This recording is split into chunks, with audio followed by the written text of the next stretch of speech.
एक गांव में सुनीता नाम की गरीब महिला रहती थी। उसके 2 बच्चे थे। लड़के का नाम राहुल, लड़की का नाम रूबी था।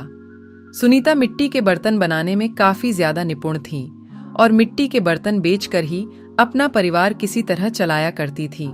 सीमा के जैसे तैसे गरीबी में दिन कट रहे थे। कुछ दिन बाद दिवाली का त्योहार आने वाला था, इसलिए सीमा ने बहुत सारे मिट्टी के दिए बनाए हुए थे ताकि वह दिए बेचकर अपने परिवार के साथ खुशी खुशी दिवाली का त्योहार मना सके। एक दिन की बात है, रोज की तरह सुनीता की बेटी रूबी दिए बेचने के लिए बाजार में आई। दिए ले लो, सुंदर सुंदर दिए ले लो।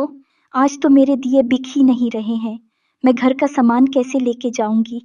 रूबी के थोड़े बहुत दिए ही बिके। बाजार खत्म होने के बाद रूबी निराश होकर घर को चली आई। दिवाली का समय भी पास आ गया था। तभी रूबी अपनी माँ से बोली, माँ देखो ना, देखते देखते दिवाली का दिन भी आ गया है और दिए तो बिक ही नहीं रहे हैं। इस तरह तो मुझे लगता है दिए बेचकर इस बार हम कुछ खास पैसे भी नहीं कमा पाएंगे और इस बार मुझे नहीं लगता कि हमारी दिवाली अच्छी जाएगी। मेरी गुड़िया, तुम इतना क्यों सोच रही हो? जो होगा सो देखा जाएगा। तुम्हें चिंता करने की कोई जरूरत नहीं है। तुम दिए बेचकर आओ तो सही। जो होगा अच्छा होगा। क्या पता कल ज्यादा दिए बिक जाए, हमारी किस्मत चमक जाए। बेटी, तू हिम्मत मत हार।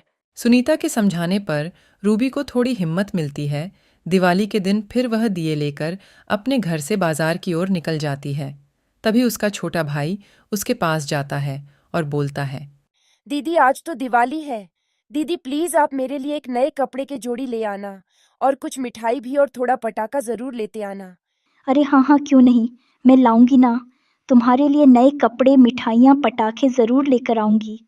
दीदी तो मैं बहुत अच्छे से अपने दोस्तों के साथ दिवाली मनाऊंगा। अपने भाई की इच्छा को पूरी करने के लिए रूबी काफी ज्यादा मेहनत करती है और वह जोर जोर से आवाज लगाकर अपने दियों को बेचने की कोशिश करती है।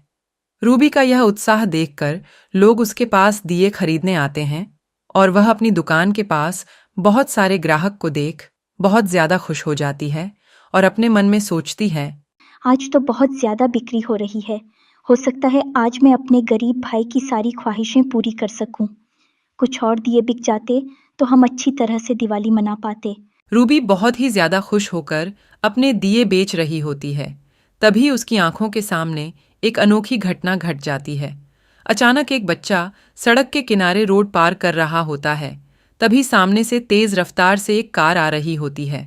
रूबी यह देखकर कुछ समझ नहीं पाती कि वह करे तो क्या करे। तभी वह दौड़ती हुई जाकर उस बच्चे को उठाने की कोशिश करती है। तभी वह बच्चे को बचा लेती है, लेकिन रूबी कार की चपेट में आ जाती है। कार की चपेट में आने से रूबी को चोट लग जाती है, जिसकी वजह से वह वहीं बेहोश हो जाती है। तभी बाजार के सारे लोग इकट्ठा हो जाते हैं और कार वाले को घेर लेते हैं। तभी कार वाला बोलता है, भाई ये सब बच्चे का अचानक सड़क पर आ जाने से हुआ है। इसमें मेरा तो कोई कसूर नहीं है। मैंने तो इस बच्चे को बचाने की बहुत कोशिश की थी। अरे हाँ, यह तो हम सब जानते ही हैं, पर हाँ, इसको चोट तो तुम्हारी कार से ही लगी है ना।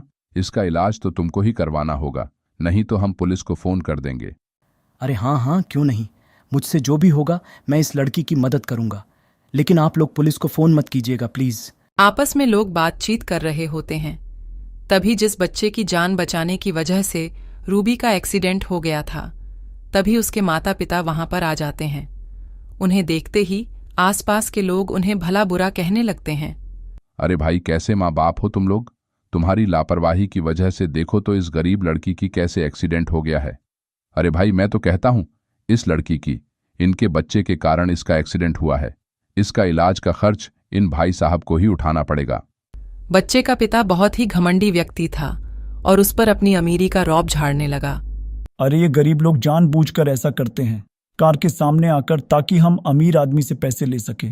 सोनिया जी, इसने हमारे बच्चे की जान बचाई है। इस लड़की को जल्द से जल्द अस्पताल लेकर चलते हैं। इस बेचारी को कुछ नहीं होना चाहिए। अपनी पत्नी के कहने के बाद बच्चे का पिता तुरंत एम्बुलेंस में लेकर रूबी को एक बड़े अस्पताल में लेकर पहुंच जाता है। वे वहां तुरंत डॉक्टर से बात करता है। सड़क के किनारे जो व्यक्ति इकट्ठे होते हैं वे भी अपने काम पर निकल जाते हैं। इधर अस्पताल में पहुंचने के बाद बच्चे का पिता और उसकी पत्नी को वह डॉक्टर कहता है। चिंता करने की कोई बात नहीं है। इस लड़की को इतनी गहरी भी चोट नहीं आई है। कुछ देर के बाद यह ठीक हो जाएगी। और हाँ, आप इसे घर भी ले जा सकते हैं। ये तो बहुत ही खुशी की बात है डॉक्टर साहब। कुछ देर के बाद रूबी को होश आ जाता है। तभी रूबी अपने सामने बच्चे के पिता को और उसकी पत्नी को अपने सामने देखती है। तभी बच्चे का पिता रूबी से माफी मांगने लगता है। बेटी मुझे माफ कर दो।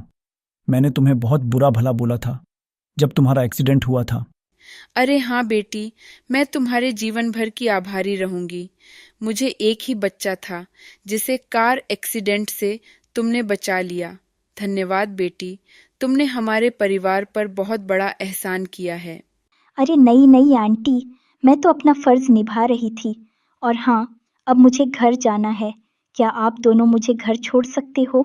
रूबी के यह कहने पर बच्चे का पिता और उसकी पत्नी पहले तो मार्केट ले जाकर रूबी को बहुत सारी शॉपिंग करवा लेते हैं। मिठाइयाँ और पटाखे खरीद देते हैं। बहुत सारी चीज़ें खरीदने के बाद रूबी को उसके घर छोड़ने जाते हैं। इस तरह रूबी का परिवार खुशी खुशी दिवाली का त्योहार मना पाता है।